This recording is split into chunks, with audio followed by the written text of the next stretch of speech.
essa parábola do mordomo inútil, ela tem um propósito de nos fazer entender a nossa pequenez, as nossas limitações e como todos os dias o Senhor nos alcança com a sua bondade, a sua misericórdia e a sua fidelidade. Nessa parábola, Jesus está falando sobre um servo, sobre um mordomo, enfim, sobre uma pessoa que está ao mando do seu Senhor. E mesmo ela fazendo tudo que lhe foi mandado, cumprindo todas as regras, as ordens e os seus afazeres, Jesus ainda diz que mesmo fazendo tudo, essa pessoa trata-se de um servo inútil. Por quê? Porque não fez nada além. Fez só o que lhe foi mandado. Então, pela nossa força, pela nossa pequenez, limitação humana, pelas nossas condições humanas, todos nós somos servos inúteis.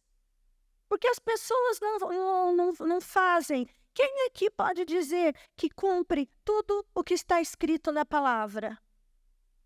Ninguém. E aqui, qual é a aplicação? Tem muitas aplicações, nós vamos ver. 2 aplicações. Mas qual é a essência do texto? A essência do texto é o seguinte: mesmo que nós cumpríssemos tudo o que está determinado na palavra, nós ainda seríamos servos inúteis.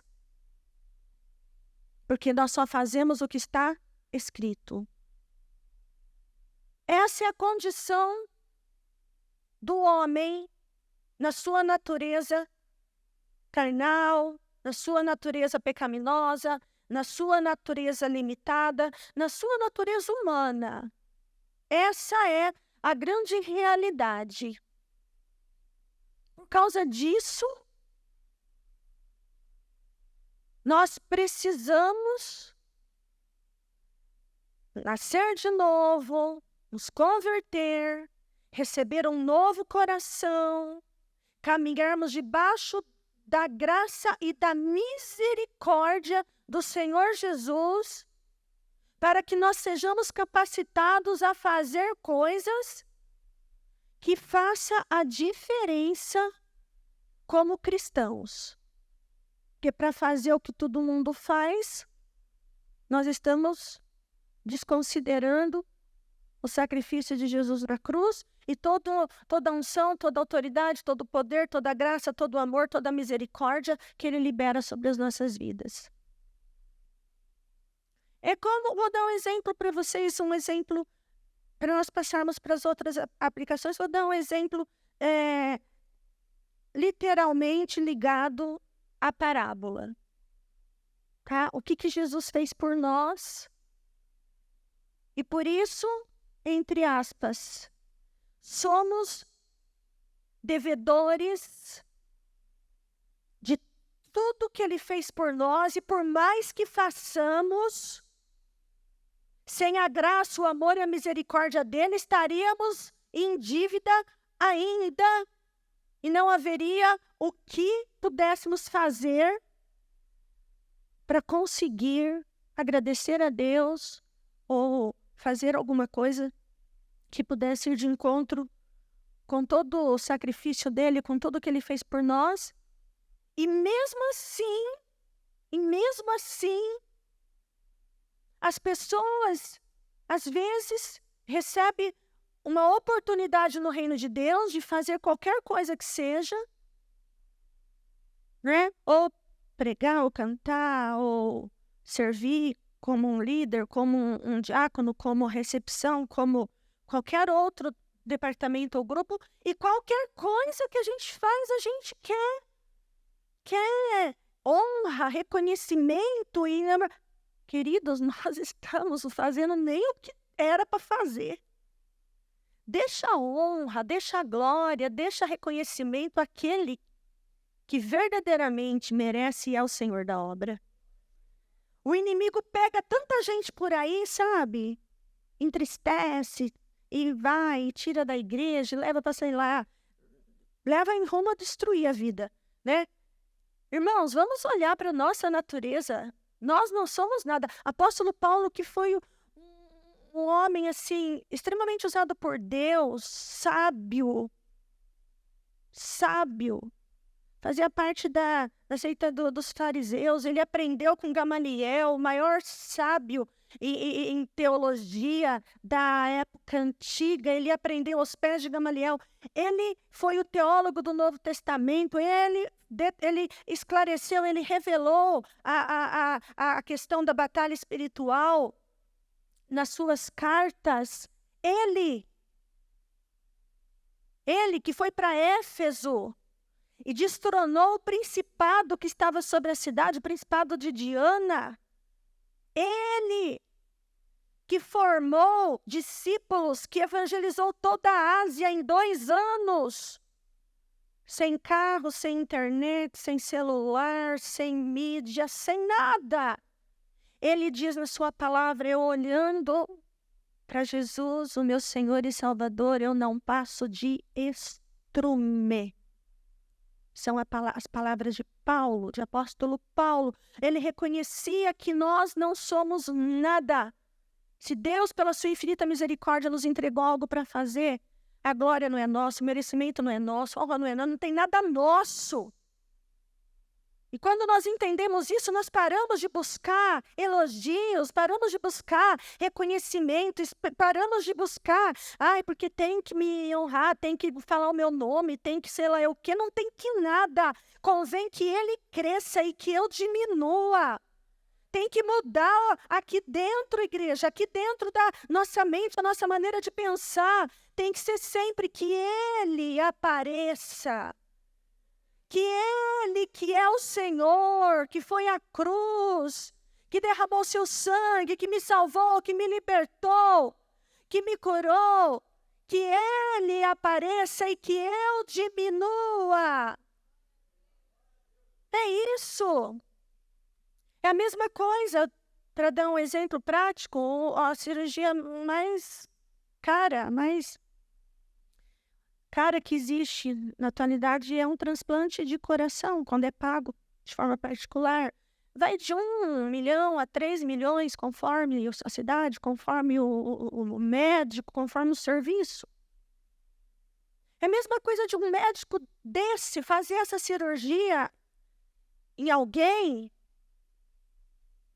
e depois que passou tudo, que a pessoa já se recuperou, se reabilitou, ele chegar no quarto e falar assim: olha, não precisa pagar nada não, eu fiz isso daí por amor. Isso daí porque eu me compadeci de você. Eu fiz isso daí porque era uma questão entre sua vida e sua morte. É o que Jesus fez por nós na cruz, igreja. Essa pessoa nem que trabalhasse noite e dia o resto da vida dele, ele não ia conseguir, conforme a situação, não ia conseguir juntar 1 milhão, 3 milhões para pagar um médico. Estou errada? Essa pessoa merece algum elogio, esse paciente, por ter recebido o coração, por estar se recuperando? Não, se alguém tem que merecer algum elogio aí, é o médico. Jesus foi à cruz, derramou sangue por nós, nos outorgou vida eterna, salvação, redenção, trocou o nosso coração. A palavra diz que ele arrancou o coração, tirou o coração de pedra e colocou um novo coração. Nem que nós fizéssemos tudo e mais um pouco da palavra, nós continuaríamos sendo inúteis. Diante da grandeza dele, diante da glória e do poder dele, do amor e da misericórdia dele. E foi exatamente por isso que ele foi à cruz e ele delegou sobre nós, sobre a igreja, a graça, o amor, a misericórdia e uma aliança. Na cruz foi no derramamento de sangue. A Bíblia fala que aquele sangue é o sangue de uma nova aliança. Você sabe disso? Você sabe disso, lá em 1 Coríntios. Sangue de uma nova aliança. Ou seja, por ele saber da nossa limitação, das nossas fraquezas, dos nossos fracassos, da nossa pequenez, das nossas impossibilidades, ele fez uma aliança. Ele disse assim: olha, me aceita como seu Senhor e Salvador absoluto na sua vida. E obedeça a minha palavra, faz o seu melhor dentro da minha palavra. E aquilo que humanamente você não consegue fazer, eu vou fazer por você. Essa é a aliança. Em mim mesmo eu seria eternamente uma serva inútil, mas por causa da aliança, eu faço o meu melhor, eu procuro seguir a palavra, você também. Minha parte da aliança eu vou cumprindo, já aceitei Jesus como meu Senhor e Salvador. Agora ele entra com a parte dele. Onde você não pode chegar, eu te levo. Onde você não pode guerrear, eu pelejo por você. Onde você acha que você vai se prostrar, sucumbir, eu entro ali, te tomo pela mão direita, te levanto, te levo. Você não consegue fazer as coisas de forma que seriam dignas de eu aceitar, mas aquilo que intenta o teu coração em fazer para me alegrar, aquilo que intenta o teu coração em obedecer a minha palavra, eu vou receber e vou aperfeiçoar. Você entende isso, igreja? O quão séria é essa questão da nossa aliança com o Senhor? E aí nós vamos para mais duas aplicações desta palavra. E eu nem preciso dizer para você que quando nós aceitamos o Senhor Jesus como nosso Senhor e Salvador, verdadeiramente nós precisamos dar o lugar que lhe é devido. Senhor sobre nós. Senhor de tudo. Senhor da nossa vida pessoal, Senhor da nossa vida profissional, Senhor nas nossas finanças, Senhor nas nossas atitudes, nos nossos pensamentos, Senhor. E Ele é colocado no lugar de Senhor, por quê? Porque Ele tem toda a sapiência. Nós só conhecemos, gente, o que a gente fez no passado e muitas vezes ainda até nem gostamos muito, conforme a história da pessoa e o que está acontecendo hoje. Mas Ele, na sua sabedoria, na sua sapiência, a sua onisciência, a sua onipresença, Ele nos vê no passado, no presente e no futuro. Por que você quer ser Senhor da sua vida? Você quer tomar as decisões sem consultar o Senhor? Por que você quer ser o Senhor da sua vida financeira? Você planeja, você faz conta, você faz daqui, tira dali, põe de cá e não sei quem, e vai render tanto. Por que você não entrega e não confia? Faça o seu melhor em tudo, mas entrega o senhorio, o governo e o domínio àquele que é digno.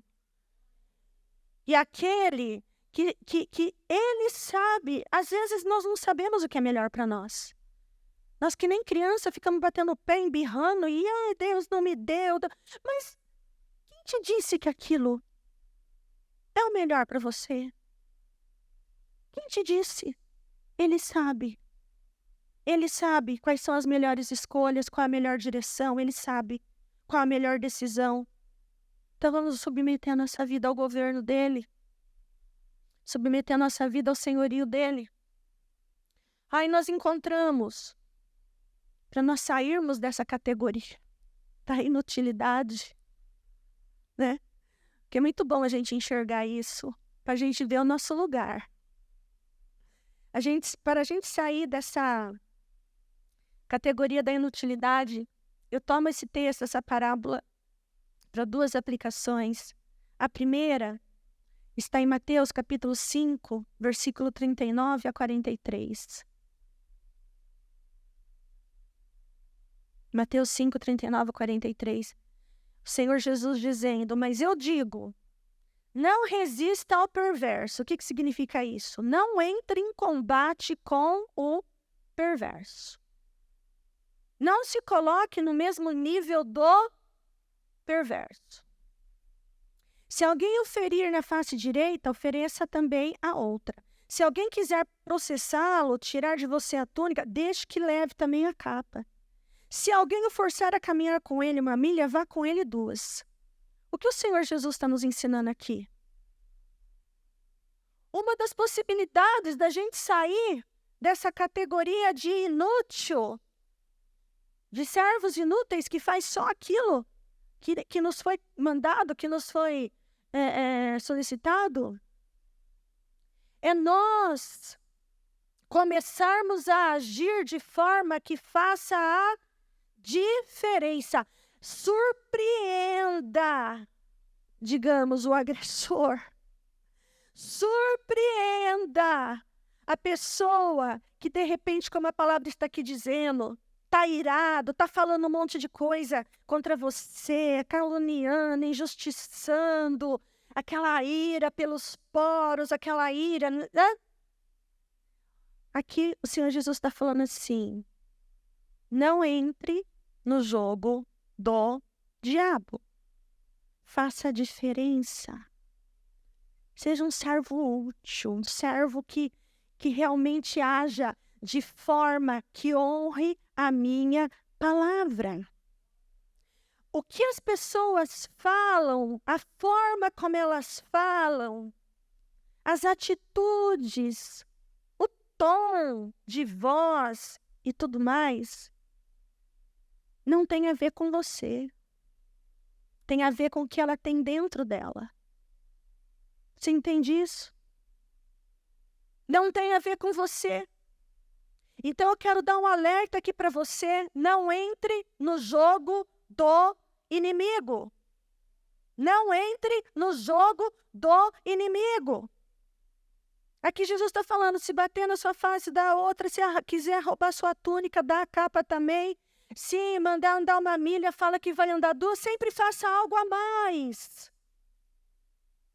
Algo que vai surpreender o inimigo, o inferno. E o inferno não vai ter contra-ataque contra você. Porque você não vai estar ali no mesmo nível de agressão, de briga, de intriga, de ira, daquela pessoa que está atacando você com palavras ou qualquer outro tipo de ataque. Faça a diferença. O livro de Provérbios diz que até o tolo, sabe a pessoa tola?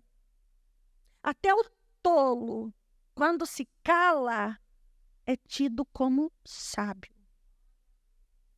Então, diante de uma situação dessa, não seja um servo inútil. O que o servo inútil vai fazer? Ele vai entrar no jogo do diabo. A pessoa vai chegar em cima, vem de novo, e é o que o inimigo quer. Nos relacionamentos, dentro das famílias, dentro do ambiente profissional, dentro do ambiente onde você estuda, você se relaciona, no meio da vizinhança. É o jogo do inimigo. Então a Bíblia aqui já está nos alertando, olha, faça a diferença. Deixa a pessoa estribuchar, descabelar, gritar, virar cambota, de ira, te atacando, falando de coisa. Não fala, não dê material para o inferno trabalhar. Sabe assim? Deixa lá. Aí, se você for falar alguma coisa, lembre daquela palavra lá de Provérbios, sem fogo. Né? Sem alimentar o fogo, tende a fogueira, aquele fogareiro tende a diminuir até acabar. Não alimente a fogueira do inferno. Faça a diferença. Faça algo além do que o inimigo está esperando de você. Ai, pastora, mas... Bom, gente, aí é que entra um coração convertido. Porque quando acontece isso e você tem um coração convertido, você vai ver nitidamente que tem um espírito maligno por detrás daquela situação. Você vai discernir ali na hora. Isso aí é um inimigo com ira de mim, alguma coisa muito grande Deus está para fazer. Isso daí é ataque de Satanás para ver se eu perco a minha comunhão com Deus, se eu perco a minha alegria, se eu... Sabe assim, irmãos?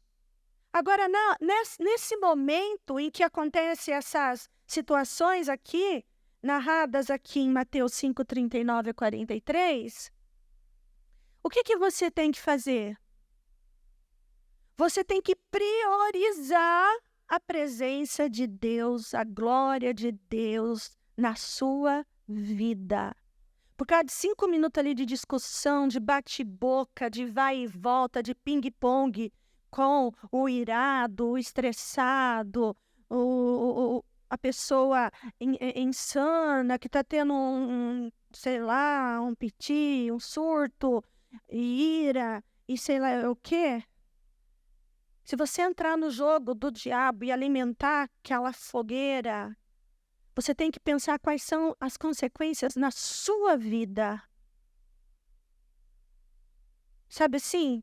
O inimigo quer baixar o nível de unção, de presença de Deus, de glória de Deus, de autoridade do Espírito Santo que você tem dentro de você. O trabalho do inimigo, quando ele não consegue derrubar uma pessoa com pecado, com coisa e tal, então ele vai tentar fazer o quê? Ataques de diversas maneiras para roubar de você a sua força de orar, de adorar, de guerrear, de se alegrar com a obra de Deus. Ele vai tentar tirar de você um percentual da glória de Deus, da presença de Deus, da paz do Senhor, da alegria do Senhor. Então, a Bíblia está nos alertando. Não entre no jogo do inimigo. Não seja um servo inútil, se perdendo ali com os ataques, com as afrontas. Aquilo ali não tem a ver com você, tem a ver com o que a pessoa tem dentro dela. Então, ela que se vire com a raiva, com a ira, com o veneno, com a arrogância, com o orgulho. Sabe assim? Quer vitória? Haja assim. Haja assim. Se tiver que contar até 10, até 20, até 1000, conte. Mas começa a ser um cristão de verdade. Começa a ser um cristão de verdade.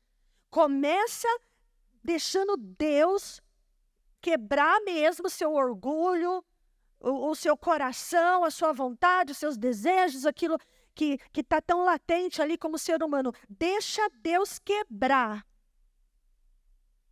E o resultado disso, você lembra lá no Monte da Tentação, lá em Mateus capítulo 4, depois que Satanás foi lá para atacar Jesus, para confrontar Jesus, para tentar fazer com que Jesus saísse do plano de salvação, e Jesus foi rebatendo com a palavra de Deus, e ele resistiu o diabo, ele não entrou no jogo do inimigo. Vocês lembram o que aconteceu em seguida? A Bíblia diz que os anjos do Senhor vieram e o serviram. Essas experiências sobrenaturais com Deus só vive quem verdadeiramente deixa o Senhor transformar o coração, e são servos que deixam de ser inúteis e pela aliança que tem com Deus através de Jesus Cristo, passam a ser servos de excelência, passa a ser servos que na sua vida o nome de Jesus Cristo vai ser glorificado, passa a ser servos que faz a diferença aonde quer que esteja. Porque rapidinho os anjos vêm e te servem, e Deus vira aquela situação, e você é abençoado, e você conquista aquilo que aquela pessoa que te atacou, que te jamais vai alcançar. se você ficar na sua posição de servo de excelência. Para se você entrar no jogo do adversário, ele consegue roubar sua paz, sua alegria, sua comunhão com Deus, o nível de glória que tem dentro de você, o nível de unção que tem dentro de você. Você já fica amargurado, angustiado, perde a alegria, não estou bem, estou isso, estou aquilo, porque fulano falou. Deixa falar, deixa, sabe assim? Irmãos, aquilo tem propósito de te tirar a paz, a glória de Deus, a presença de Deus e tentar atrapalhar os planos de Deus na sua vida. Então seja um servo de excelência nesses momentos e faça coisas que o inferno não está esperando para que o inferno perca os argumentos contra você. Não tenha material para trabalhar contra você. E os demônios vão ficar tudo assim. E no relatório lá para Lúcifer, fala, não deu para fazer nada, porque ele não se irou, ele não se exaltou, ele não respondeu no mesmo espírito que estava a outra pessoa. Não conseguimos fazer nada contra ele, contra ela. Vocês estão entendendo? Vocês não estão assistindo a televisão, vocês estão participando de um culto racional ao Senhor. Então, um glória a Deus, um aleluia, um louvado seja Deus, faz parte de um culto racional. Viu, igreja? Só para lembrar, somos uma igreja pentecostal.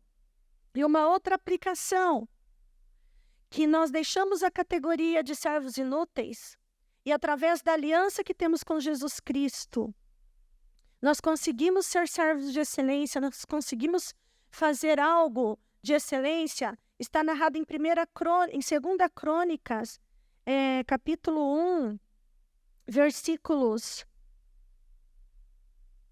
7,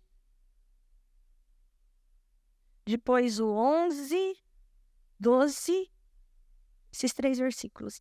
E diz assim a palavra: Salomão ofereceu ao Senhor 1000 holocaustos sobre o altar de bronze na tenda do encontro. Naquela noite, Deus apareceu a Salomão e lhe disse: peça-me o que quiser e eu darei a você. Aí Salomão disse: dá-me sabedoria e conhecimento para que eu possa liderar esta nação, pois quem pode governar este teu grande povo? Deus disse a Salomão: já que este é o desejo do teu coração e você não pediu riqueza, nem bens, nem honra. Ele era rei, nem honra.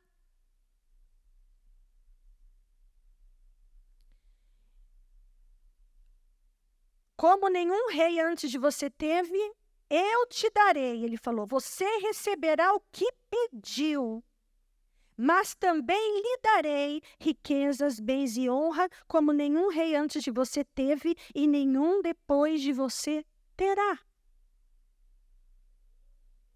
O que Salomão fez?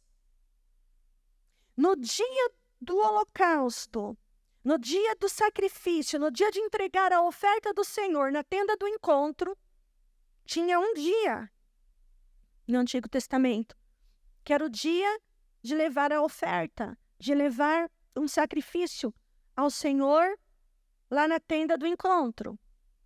Uma oferta de...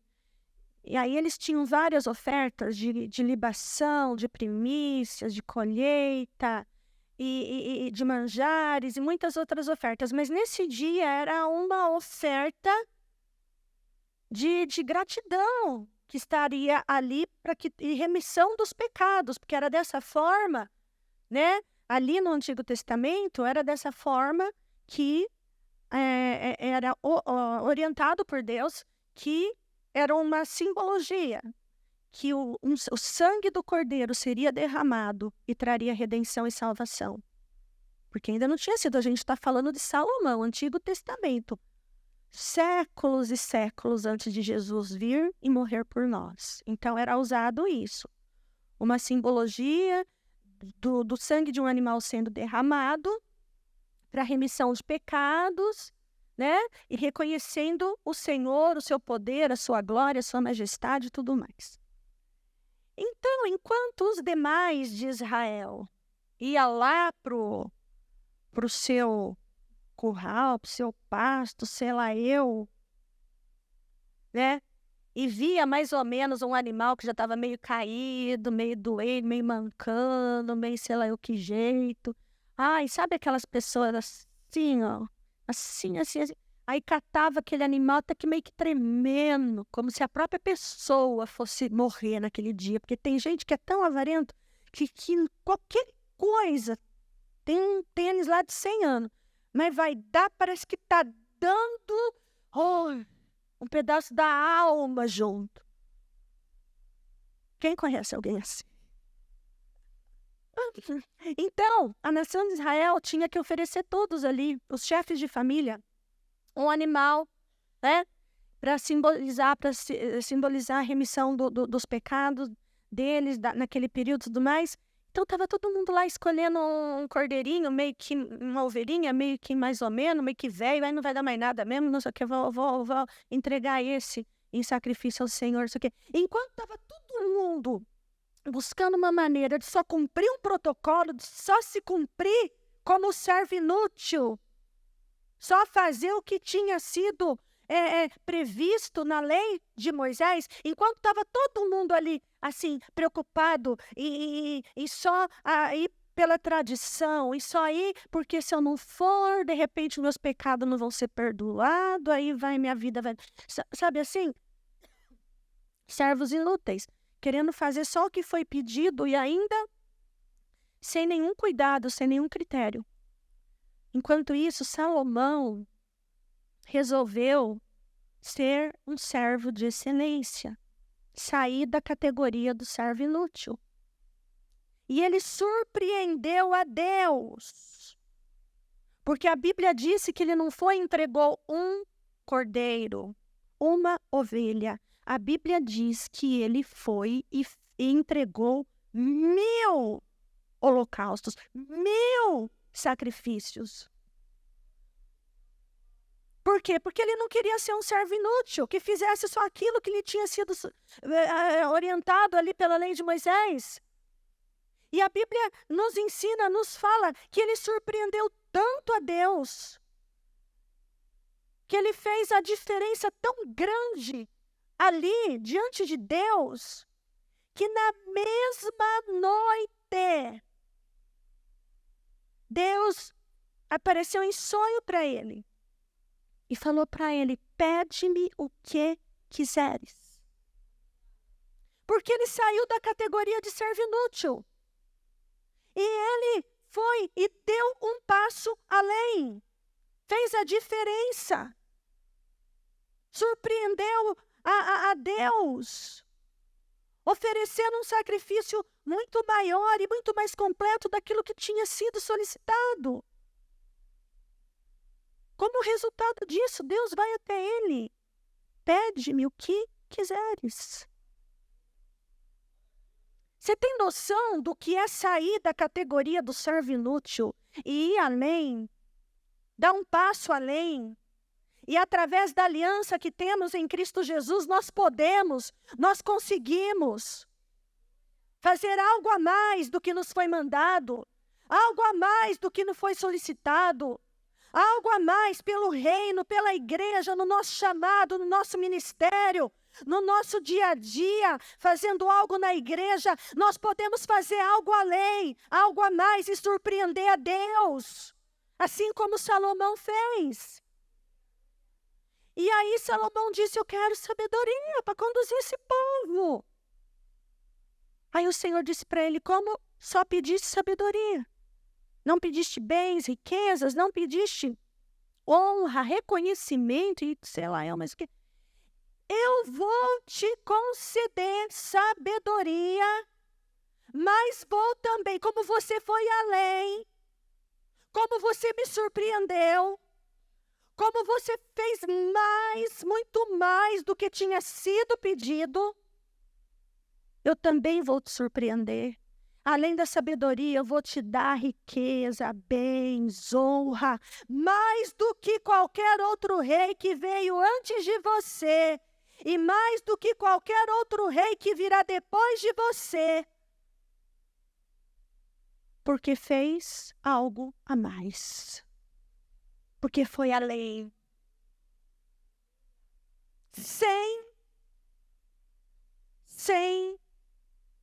aquela sensação de que eu tenho que receber os parabéns de Deus, porque eu ofereci 1000. Nossa, eu tenho que receber o parabéns da nação toda, eu tenho que ser reconhecido, tenho que ser honrado, porque, nossa, o sacrifício que eu fiz, o holocausto que eu fiz, eu sou um rei. Eu não precisaria ter feito nada. Eu fui lá com as minhas... Não, a Bíblia diz que ele não visava honra, nem reconhecimento, nem elogio e nem merecimento, porque ele sabia quem ele era e quem Deus era. E quem Deus era. Poderíamos ficar aqui citando servos que saíram da categoria de inúteis e fizeram a diferença nos seus dias, muitos e muitos casos. Temos essa narrativa de Salomão, que você acabou de ver, e não vou ler, mas temos em Gênesis 39 sobre José. José foi lançado numa prisão por causa da mentira da esposa de Potifar, do seu senhor.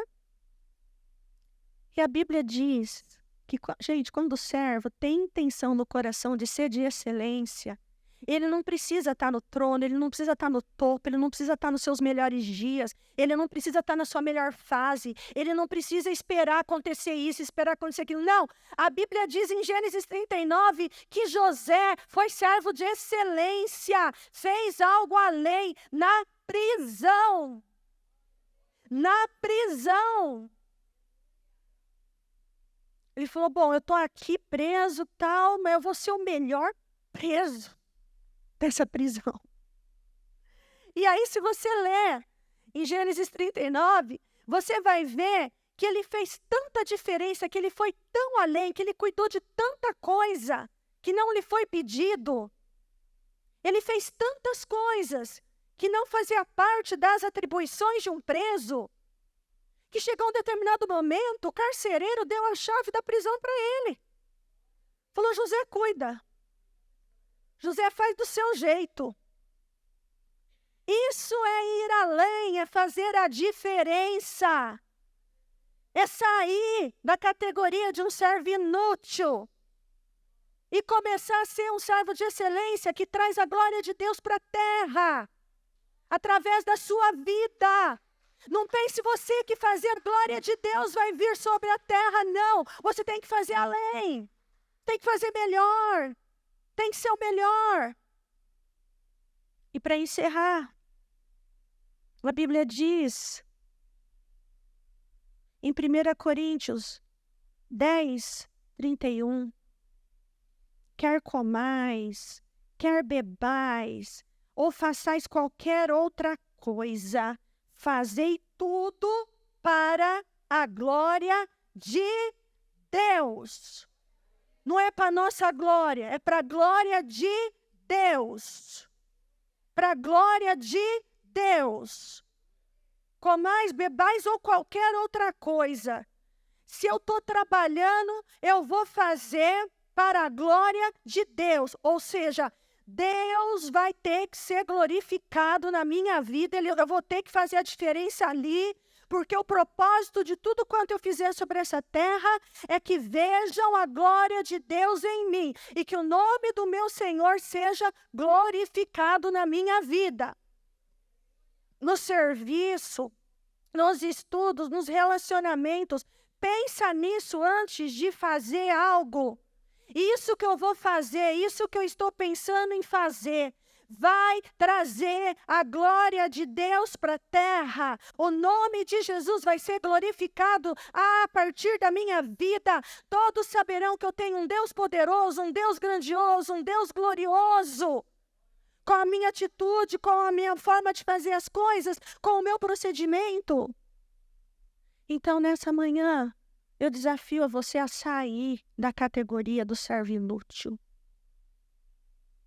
e desejar ser um servo de excelência para viver todo o propósito de Deus sobre a terra. para você poder cumprir o propósito de Deus aqui. Você não vai cumprir o propósito de Deus aqui fazendo de qualquer jeito, fazendo mais ou menos, oferecendo aquele cordeirinho tudo doentinho, tudo fraquinho. Não, surpreenda a Deus. Surpreenda a Deus, faça algo além. E se cale diante dos ataques do inferno. Surpreenda o inferno também com o seu silêncio, com palavras que não alimente aquele fogo do inferno que vem com certeza para destruir, a destruição. Amém, queridos?